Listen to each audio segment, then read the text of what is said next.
Hi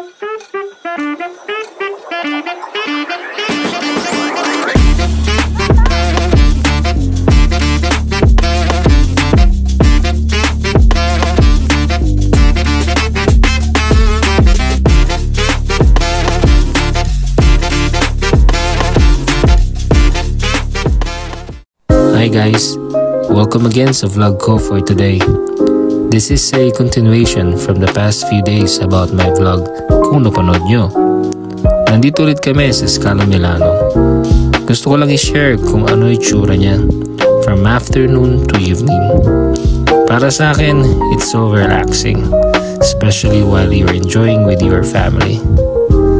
From this video, same thing pa rin, ang nagbago lang yung time. Which is yun nga, sabi ko nga kanina, nakaka-relax siya.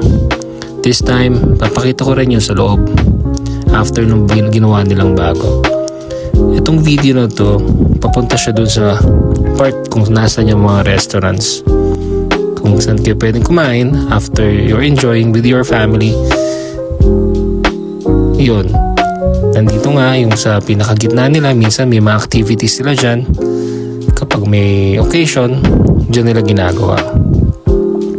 So yun, sa gabi okay din naman, lalo na pag weekdays. Mas preferred namin na magpunta dyan ng weekdays kasi nga kakaunti lang yung tao. Pero maliban na lang dun sa vacation time ng mga tao, kasi doon talaga nagpupuntaan sila. Dito naman sa part na to, pabalik naman dun ulit sa bagong ginawa nilang part o mga bagong negosyo na ipapasok nila sa Scalo Milano. Napakaganda ng mga lights na ginawa nila dyan. Napaka-relaxing talaga.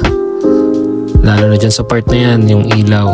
So parang nakaka-enjoy, kumbaga, na mag-akyat panaog. With my kids, yan sila. Enjoy na enjoy sila kasi nga nakaka-relax nga. Tulad ng sinabi ko kanina. Yan naman sa gabi, kitang-kita mo sa kanila sa kanya yung ilaw. Napakaganda. Then after nyan, napakalapit, walking distance lang din. Meron ng dire-diretso na sa parking lot yung way na to. Yun lang, see you again.